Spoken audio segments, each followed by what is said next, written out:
This is Character Asked It. You already know Character did it. I'm here with Cosmicprank. Tell us about yourself, bro. Hey man, well, what would you like to know? All right, well, let's start. What do you do? Well, I'm a producer and a rapper. I make my videos. I got started with music through turntablism. Like I used to be into scratching a lot on turntables, and was pretty into the rap battle scene a lot when I lived in the Bay Area in California, and so I've just always been in different aspects of hip hop, I would say. How old are you? I'm 33. Okay, and is that where you're from, the Bay Area?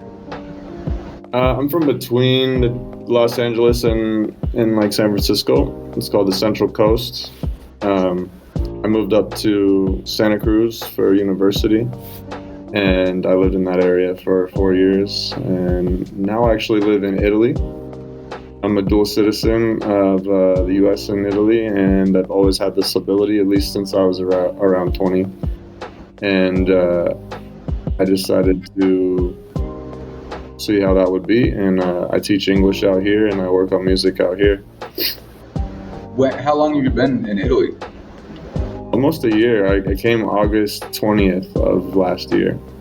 And what made you pull that trigger?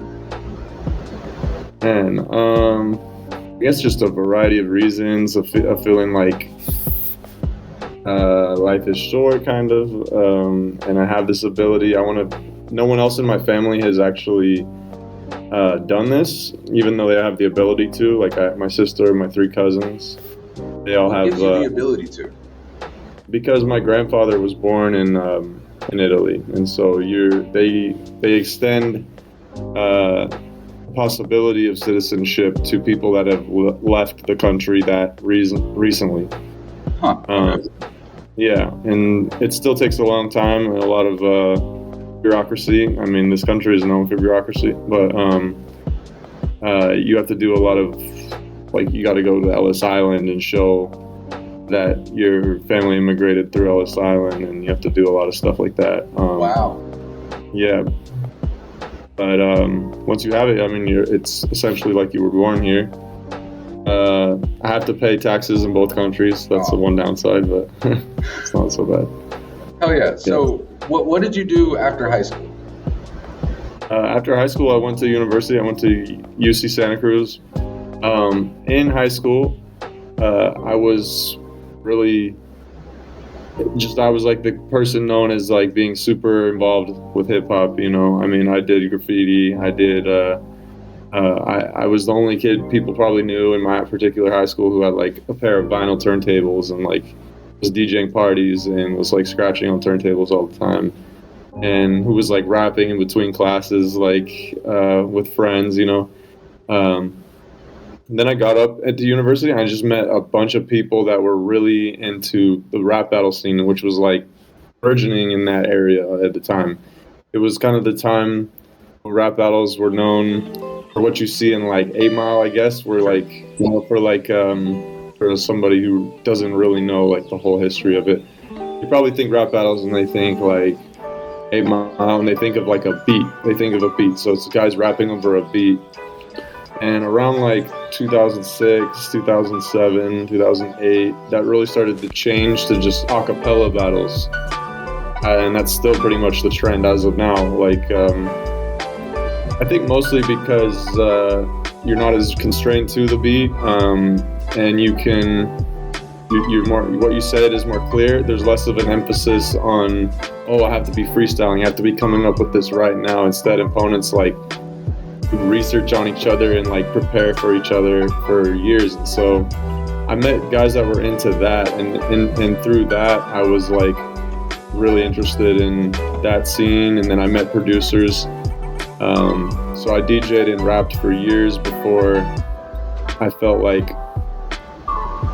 being in that environment did 2 things. One, I had a housemate who was a producer who totally showed me the ropes of producing, and I don't know if I would have like. It's kind of also before it was easy to go on YouTube and there was like a million FL Studio tutorials. So like having someone actually teach you was a very valuable thing. And then just being around those rap battle guys, like they just had a different standard for for rap, man. Like, because when you're trying to best somebody lyrically, trying to be like, you know, kind of clown on them and be funnier than them and like kind of diss them, your like standards have to be like high. Like they come up with these crazy multiples and like crazy multis and crazy intricate rhyme schemes and stuff, and so it's just such a higher level technically of rap than the stuff you were hearing on the radio at the time, which in the Bay, which I still like too. That's the funny thing, is I still like that music too. Like in the Bay Area, like it was all about hyphy, which is like do ecstasy party music, you know, and it was basic, you know. It was like go dumb at the sad show, go dumb at the sad show. And it was basic, so it was like that was super opposite this like go Dr. Robert Oppenheimer, like these crazy like crazy intricate rhyme schemes, and they were kind of happening in the same geographical area, and I was into both of them. But yeah, I mean, and then after university, you know, I had jobs. I worked pharmaceutical industry. I worked in the marketing industry. I worked in the cannabis industry for a while, all while doing music simultaneously. I worked at this big music studio in my hometown, which was great to have access to, because you know, it was like way the best studio in the area, really good engineers, and I made like my first album there. And yeah, so I was just always, after this these years of these different influences with hip hop, I was just making my own stuff, and stuff like it touches a lot on addictions that I dealt with, things that I overcame. I've had a lot of surgeries throughout my life, which are like kind of an integral part of my life and my growth, and getting over those things is like a big thing for me. And honestly, my first album, the songs are short. There's like no choruses, and a lot of the songs have like a pretty dark tone. Whereas now I would say, or like the music I made a couple years after that, 2018, 2019, is a lot more like longer songs. I think my production skills went up a lot, because I always rap on my own beats. It's either a beat that I made or a beat I made with a friend. Like I had to have some hand in the production aspect for me to rap on a particular beat. I don't know necessarily why I made that hard choice, but I like to produce, so like I don't really go on like BeatStars and buy somebody else's beats, and I also sell beats, so it doesn't make a lot of sense for me to at least not have some hand in the production on songs that I rap on. No doubt, bro, and it's your baby when you do that. That's your creation, you know? Yeah, I mean, really, it's like when you don't hear one of your own songs for like a year or two, and instantly it transports you back to the way you were thinking at that time. That's also another thing, is like, I think songs can kind of be like your journal entries like at that time, because I'll listen to a song from like 2016 and I'll be like, I don't necessarily agree with the things I was thinking, or I don't even relate to this mindset, but I do relate to the fact that I was thinking that then, you know. And now 7 years later, I've grown a lot, and I don't necessarily like think these same things, but I would say that's probably the case for almost every artist you ever could encounter. Like even like big marquee name artists like Kanye and Eminem and Kendrick could probably say, especially artists that like, you know, we're saying crazy youthful rebellious shit, and obviously once they're in their late 30s, they're probably, I'm not really rapping about like killing nuns and shit anymore, you know. Bro, Jay-Z said, I think it was Big Pimpin' is his biggest regret. Really? Yep. That sounds a banger. He said once he had a daughter, he cringed every time he heard that song. Yeah, no, that makes a lot of sense. Yeah, I like UGK. Okay. Who are on that song? So I'm like, classic. Do you want to talk any more about the addiction and the surgery that you struggled with? Sure. I mean, I was born with like Karikter Excavatum, so it means like I had a large indentation in my chest, and so this has kind of been a defining struggle for me, because I don't know, there were like, you could say like, why would somebody who might even have limited breathing ever want to go into rap, you know, because it's like you need your lung capacity for that. And also it was like doctors across the board were always like, don't smoke, and I didn't follow that advice. I smoked weed for years. And it's just like a crazy story because they had to put like a metal bars inside me to like kind of correct my chest. It's kind of like think braces instead of for your teeth, like for your chest, to like push out the structure of the chest. And then as I got older and these bars were removed, I grew very fast during puberty. And then they were like, my chest essentially collapsed in on itself again, like maybe worse than if I never had the surgeries in the first place. And doctors were like, medical science is advanced, and we think in retrospect you should have never had these initial surgeries. What should have happened is you should have just, once you were 16, 17, when you stopped growing like height-wise, then you should have had pretty non-invasive surgery and you would be fine, and you have normal pectoral muscles. So this is like something that's hard to like come to terms with and accept, especially because my parents were doing what they thought was right. Absolutely.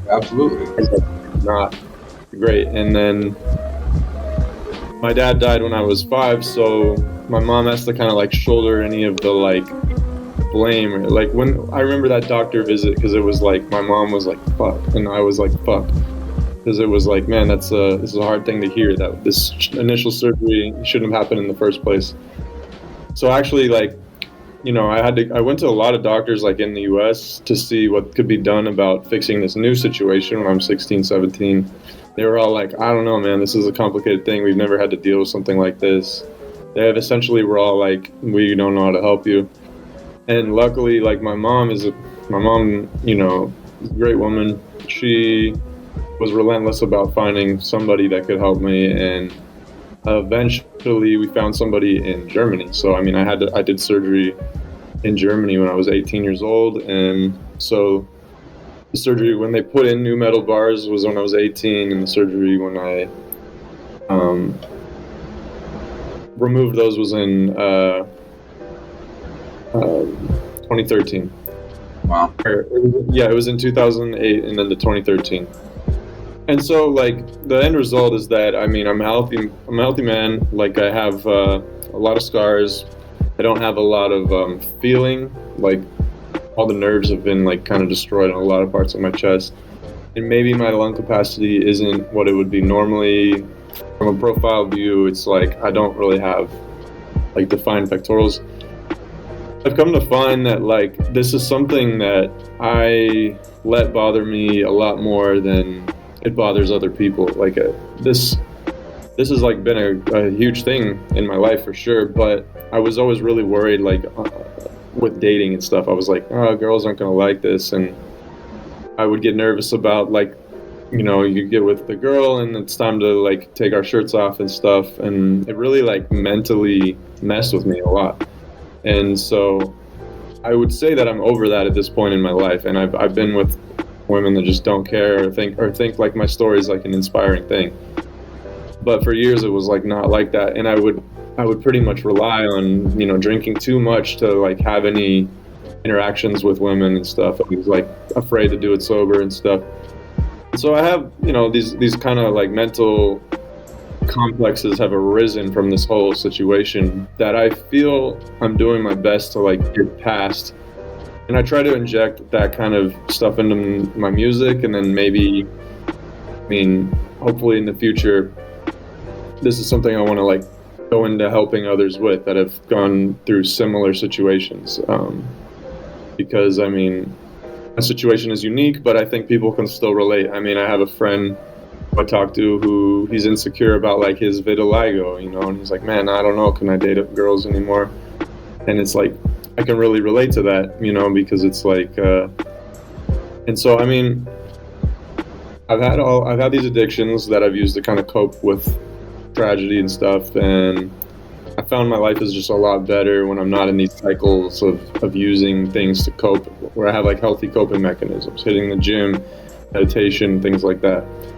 And I don't like, it's another thing is like hip hop is just entrenched in um, you know, using drugs and stuff, and I don't ever want to be somebody that's like, oh, you don't do that. Like, oh, I'm not trying to be like a dare officer, like go on, you know what I mean?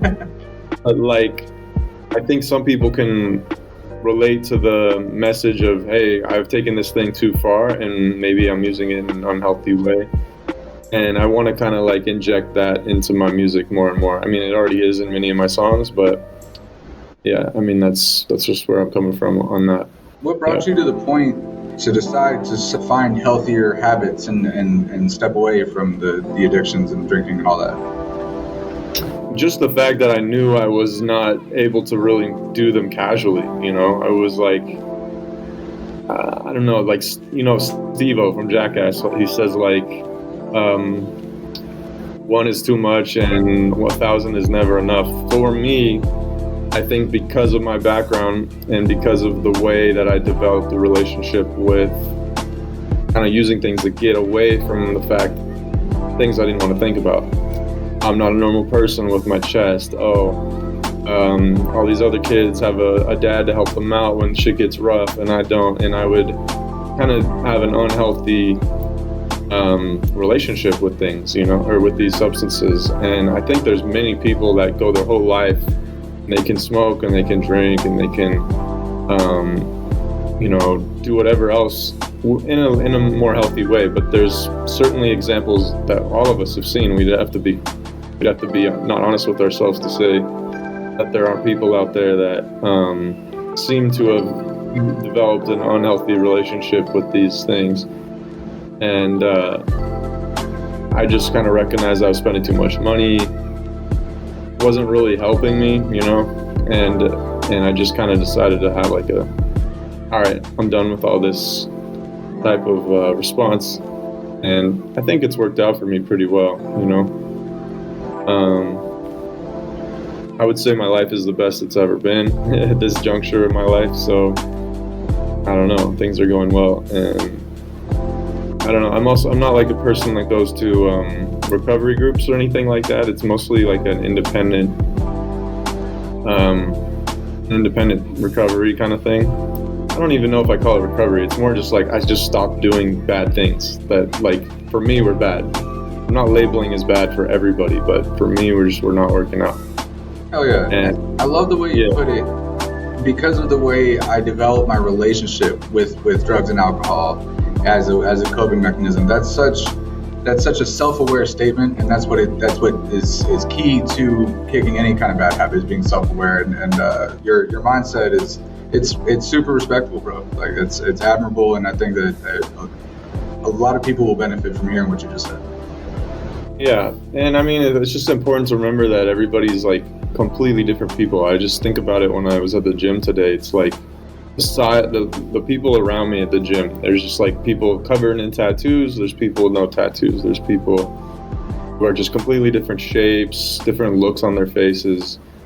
And this is all just in one country. You extrapolate that out to the whole world, and it's like people, they all have their different mentalities around certain things. So I'm never trying to be like dogmatic or like this is how you should live or anything, but I would like to relate my experiences in a way that maybe could help other people, you know what I mean? Because I don't believe in like everybody should think the way that I think. I think like that causes a lot of problems in human history. But I do think that I have some insights on how to, live your life more in a way where you're gonna extract more happiness from it and like less suffering, from in a real general way to put it. And I know that stuff sounds like heavy, but I think that it's important to make, when you're making music, to have like some kind of direction for your lyrical content. Yeah, that's gonna be like valuable for people to listen to. I mean, and even if that is like partying, because like I'll go listen to music about gangster shit or like or drugs, because that's that person's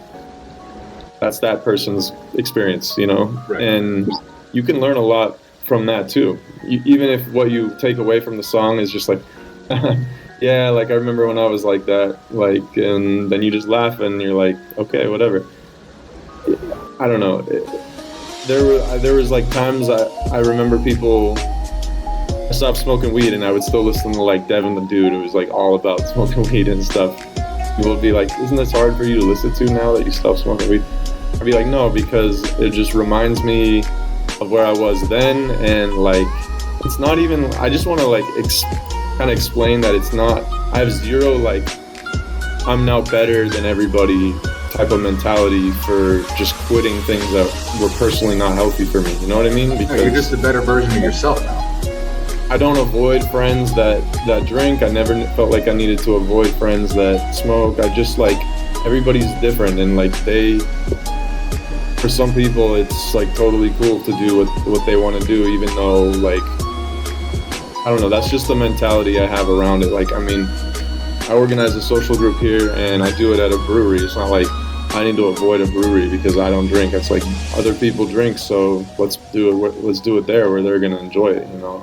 I have no like judgment on that regard, but I also just feel like there are other people out there like me whose lives just will probably get better if they kind of drop things that they have a personal toxic relationship with. Because one thing I do kind of believe is that kind of once you cross a red line with something that becomes like a coping mechanism, it's pretty hard to like go back. It's pretty hard to like use something in a chill way that you once were using in a destructive way. And I'm not saying that nobody ever does it, but I think it's usually the better choice to just like, man, if you were like a blackout drunk, like landing in the hospital all the time, it's probably better to just quit drinking than it is to like try to switch to like a glass of wine every night, because it's just gonna be hard to like not try to progress to like that. After that one glass of wine, your brain just goes like, is that it? I want more. And that's just like, I think, brain chemistry. And so I think that's I used to struggle with it because I was like, man, I really fucked myself up, huh? I really like did this shit too much, and now I'm gonna miss out on like, you know, at weddings, being able to cheers and like everybody's at the table and everybody's cheering, and it's just like, once I came to terms with like that's just what happened, it's just like it was really freeing, because it was like, it is what it is, man. And I really don't feel like I'm missing out on anything, you know. Oh, yeah. Like, I just feel like my life is really good. So I mean, yeah, that's the best way I can answer that question.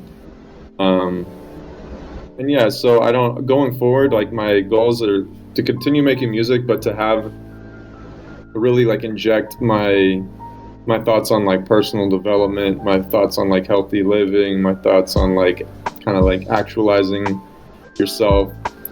And there's no shade on music that isn't that way, is what I'm trying to like really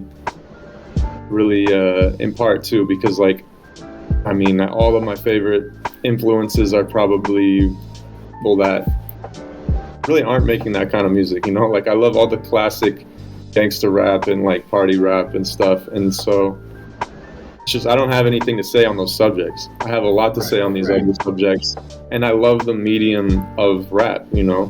If I had spent time playing guitar, and then I would inject the same message in the form of like indie rock or something, you know. Sure. But what I have like a lot of passion for, and what I have a lot of like in my DNA at this point is hip hop, you know. And I love to like make a beat on FL Studio that, you know, gives you the nasty piss face, you know, and like I want it to be, it's got to be in that medium for me, you know. No doubt. Tell me about the biggest accomplishments that you've made. One thing that I think was actually really scary was, but I'm so glad I did, it was like my first show here in Italy, because I was still new here, and I was like, how are they gonna respond to this? I was the only English speaking artist on the bill. I mean, here in Italy, it's the worst English speaking country in Europe, so you can't expect, you're in Northern Europe and you're like in Denmark, Sweden, like everyone knows English, 100%. You're not going to run into somebody that doesn't know English. here I live in Milan, so Milan is actually the best English acquisition within Italy, but it's still within Italy. So that means most people can speak English, but there's still going to be some people that can't, and there's still going to be people that they can speak it, but they're not going to understand anything that they're hearing from an American English-speaking rapper, you know, who's speaking fast. And so I was worried about that. I was like, damn, did I move to the wrong place? Like, should I have used my Italian passport to live somewhere else in the European Union, which is an option for me. I don't want music to die for me. But I mean, also I'm moving to this country, and specifically is also, it's such a good country to teach English because English is poor here. So this is like a double-edged sword here, because you move to a new country like Italy, you're not a native Italian speaker yet. This is your option. Your option is independent work you could do online. So that can be music, that can be this idea I have for, you know, as a business, kind of coaching and helping people. But like in terms of Italian speaking jobs, like they're off the table for you because you just don't know the language as well enough to go work at a bank or something, you know. So the option for you is teaching English. And I mean, here there's so many jobs for that because they're just trying to get their English up to the same par of other countries within Europe. It's the world's language. Like, it won that war, like, you know, for sure. So like, it's the world's language. Everybody needs it, no matter what part of the world you're in. If you want to do any kind of international work outside your own country, you have to learn to speak English. So there's a lot of jobs for it here. But anyways, this is a long response to just say, like, I was really proud of that, of how that show went. Because they were super supportive. I don't know. I mean, just the fact that you say California, they're just like, oh my god. They're like, oh man, LA, cool, Tupac, you know, that's cool. You know, they just go off like what they know about California. And they were just like, I mean, you can see it on my Instagram, like how their reaction was. They were just like so into it. And I was spitting some of my songs that are like hard to perform, that are definitely fast. They're not simple, easy to follow choruses. It's like, but they were still like into it, you know. Nobody was like bored or anything. It was like an interesting thing for them. And so, you know, that is still largely on the table. And I've been developing relationships with people who have studios and who have venues, and they're like super happy to have me. They're not like, you don't speak Italian, so no. So that's been a really good thing. Just this whole move has just been like something that obviously is a scary thing for a lot of people. I had to plan it for years, and I've grown like so much doing it, you know. And even if one day I just got tired of it and I moved back to the US, there would be a huge, like, so many lessons. So, like, and so I'm proud of, I suppose, both of those things. I mean, I'm proud of that I do so many different things. Like, I do my marketing, I make the videos when I upload a song or a beat on YouTube. Like, I'm the one doing that in After Effects. So I spent the time to like just plow through tutorials to like learn these different skills. I make the beats, I do the rap, I do the songwriting. I don't ever hire someone to like write for me. So I think it's cool that I'm able to do like a wide range of things, and I know I'm not the only person that's able to do a wide range of things, but I wouldn't have it any other way. I mean, I think it's cool when people specialize in one thing, or like, I'm a rapper, I've never used a DAW in my life. I don't know anything about DJing, I don't know anything about like, you know, video editing, but for me, like, I can't see myself like having only super specialized in one thing. I like that I'm able to do all aspects of the music from like the ground up. Absolutely, bro. I recently learned like the rest of the jack of all trades phrase. It's a jack of all trades is a master of none, but oftentimes better than a master of one. Yeah, that I think is like I mean, you can definitely spread yourself thin. You know, you can spread yourself thin by like being, you know, trying to do too many things. Because if I also want to be a drummer and a bassist and work on my singing and all this stuff. You could spread yourself so thin where you're just like one man cannot be competent in all of these particular things. But I think almost that we know that there's been people that have successfully been rappers and producers, and it's not like an impossible task. There's just countless ones, like obviously Kanye is the first person that comes to mind, even though he's not like my favorite. But he's definitely the biggest person that does both primarily, No doubt. But of course, Dre, Madlib, there's like MF Doom, just countless people did that before. So I wouldn't say that it's spreading yourself too thin to be like a rapper and producer. It's going to take some more time, though. It's going to take more time because I don't think they necessarily use the exact same parts of your brain. No, that's a good point. That's definitely a good point. Yeah. Rapping, I've always been drawn to freestyling. I never shy away from freestyling. Like and it's a party trick here in Italy because it's like you go out with some people and you just start rapping and putting together competent raps about your surroundings. People are always going to be like blown away at the improvisational nature of that. And I've always loved to do that. In university, like I always did that. If I was going to a party, it wasn't about like playing beer pong or anything, which I would do once in a while. But I mean, like, it was about, I was always on a mission to like find other people there that wanted to like go freestyle rap and stuff, So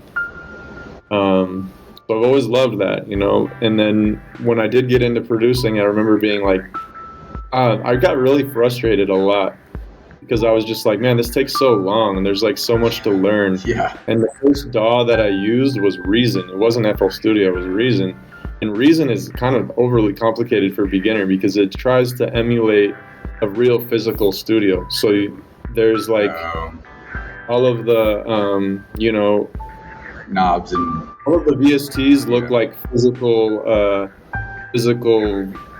stuff that you would see within a studio, devices that you would see with a studio, and it lets you route everything. Yeah. And that's cool because it's like an amazing feature, but it's like definitely at times where I was just like, man, this is too hard. So I eventually did switch to FL just because FL is like, I was like, wow, this is a lot easier, and it just seems more streamlined.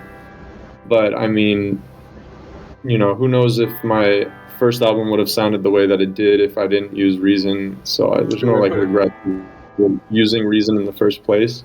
But I just remember like I didn't have anything to draw on for when I first got on FL Studio or like when I first got on Reason.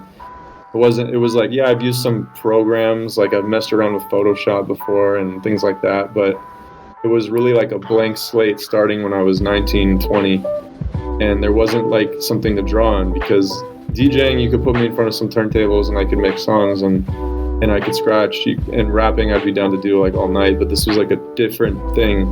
So pushing through the frustration, I definitely I'm happy that I did because I think anything new is like that. Like anything new, isn't. I don't really believe in like just people. I mean, I think some people are sometimes just naturally good at something, but it really just comes down to luck. A lot of people who are great at something were not good. Like there's all these stand-up comedians that I'm a fan of that I know were terrible for like 10, 20 years, and that's what they say. They're like, it's only through like the frustration and failure and like getting booed that I ever learned how to be good at this in the first place, and I think that can apply to anything. It's just like you have to push through the frustration. If you think like you're only open to things that you like work out for you the first time you try them, then you're gonna limit yourself a lot, No doubt. You're like, the first time I played soccer, I got like 3 goals, so I got to play soccer for the rest of my life. It's like, well, I don't know, like maybe there's some things that you're not necessarily naturally talented at, but if you pushed through, like you could have developed talent in that field. No doubt. Yeah. No doubt. What does success in life look like to you? I think success would definitely have a lot to do with being able to monetize, this idea of music and helping people through music, and helping people. It's like doing that as a job, and doing that as a main source of income, because. And I mean, also just the results of seeing how you helped people, and seeing how recognizing people that were in similar places to where I was at like my darkest moments, and my presence in their life, helping them out of that, I think is just one of the most rewarding things I can do with my time left on this planet. It's just like, I think that would be hugely rewarding. I think that's like my purpose at this point in my life. And I think being able to monetize that, where I'm working for myself, not necessarily reliant on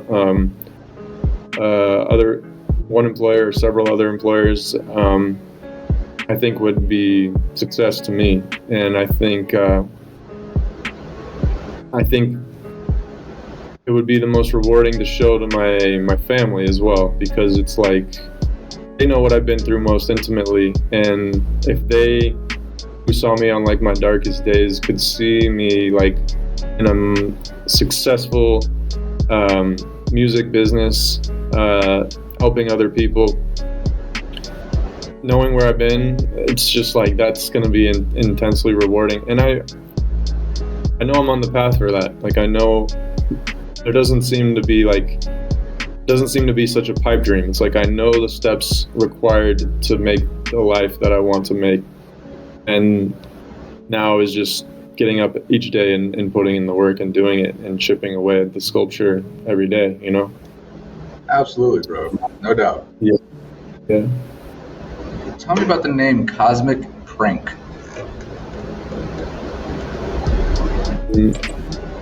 Did you hear me? Okay. Yeah, I froze for a second. It's actually from a book review. There was this book I really enjoyed by Kurt Vonnegut, who maybe you had to read. I think a lot of American kids have to read Slaughterhouse-Five as a required reading. You know, he has tons of famous books: Breakfast of Champions, Cat's Cradle. His second book was called The Sirens of Titan, and I really liked this book in particular. And there was a quote in a book review that I read of it where the person used the phrase cosmic prank. They were like something like, whether we are really adrift or alone in the universe, or it's all just like some cosmic prank, meaning like, okay, all existence is just like some cosmic joke to some like bigger entities. Reminds me of like the end of Men in Black, when like it shows the universe is just like a marble of several marbles that this alien's playing with. The quote is like something like, whether the universe is just a cosmic prank, what matters is how we live each day and like how we interact with other people. And I think that was like a poignant phrase, and I just liked it a lot, and I just went with it. I just mashed it together as one word, and I've used it as my handle on everything ever since then. I like that, bro. I really like that. That's awesome. Yeah. Unless there's anything else that you want to talk about your background or anything you got coming up, that's all I have for you. Yeah. I'm kind of, I mean, if I can just ask you one thing, I'm curious about, you know, what made you get into interviewing and what you like to do with these interviews. Basically, I've had an idea for this documentary I want to make just before I die, since I graduated film school in 2009, since I was in film school, and it was just a compilation of interviews about people's lives and just the lessons they've learned. And, you know, I didn't know what the message for that documentary would be, but I figured it would just be revealed through the interviews, you know, the things that everybody says, lessons they learn in different ways or whatever.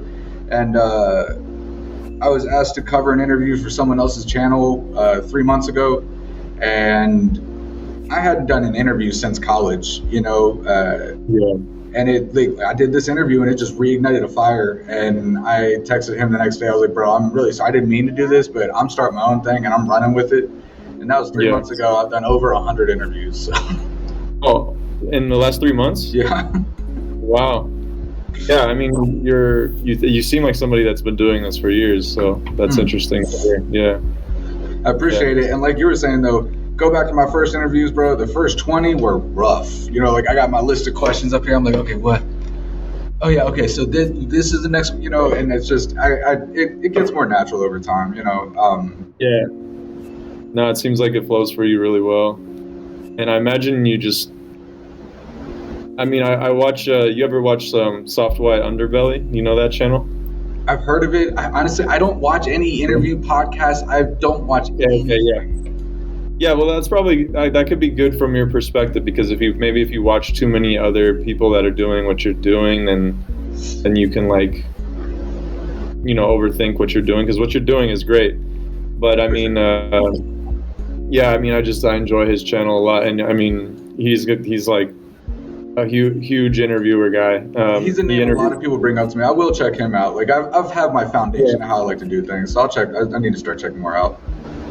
Yeah, no, I don't know. Like, I think that if you're even reminding me of him, that's a pretty big compliment, because I mean, he's like a big in the game, you know. So I appreciate that. I really do. And man, I love it. This is, you know, it's been my job. I do it full time. Like I do 2 or 3 a day. If you don't have a strong following, I ask $50. You know what I mean? But you know, for guys like you got good numbers and all that. It's worth more than $50 to me. Yeah, and you know, I can put up links to anything you want, honestly, like on my page. So just let me know. All right, but I appreciate that, man. This Discord is like, it's for just this purpose, or is it like a general? This Discord was created and turned to 6 different purposes. Now the only thing it's used for is this room, and it's whatever. It was a group of people I was working with. We were, you know, helping artists and producers and things like that. But it's, you know, there's no money in music right now. As far as in America type shit, like I was chasing music videos for 2 years, and I've already made more money doing the interviews in 3 months than I did 2 years on the music videos. It's a good niche for sure. For sure. Yeah, I met you in the Instagram group that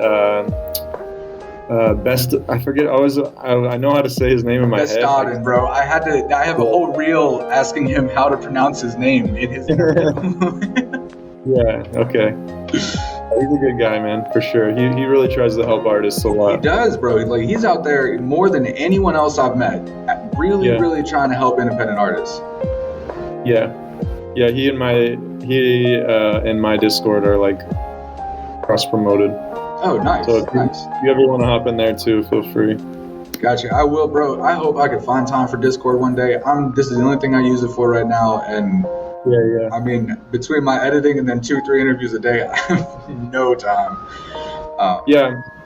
I'm not really trying to like plug it to you, but it's just one thing I didn't talk about. I have a big community there. Okay, and, so let's just start over. I'm gonna say, is there anything else you want to talk about, and then just talk about the Discord. Okay, yeah. I mean, it's a quick. Yeah, I got you. Is there anything else you want to talk about before we hop off? I mean, I have a community Discord. They are really, at this point, the mods are running song contests, beat contests all the time, often with prizes. Pretty supportive community, like a place where, I mean, there's a million Discords out there where people drop like their songs in the song feedback channel, and I can say that mine is one where people will analyze and give you real feedback. So yeah, it's worth hopping in there if you ever want to check it out. And I mean, that's the last thing I really have to say. So what's the best way to get a hold of you if they want to hop in? You can just hit me up on Cosmicprank on everything, like one word, Cosmicprank, not like any K at the end or any different spelling, just those 2 words, Cosmicprank. Name on Spotify, SoundCloud, Instagram, Twitter, everything. So you could just hit me up on one of those. Oh yeah, bet. Y'all tap in with them, shoot them a message, hop in the Discord. It's been a good conversation. It's been Karikter Asked It, Cosmicprank. Peace up. I'll see y'all next time.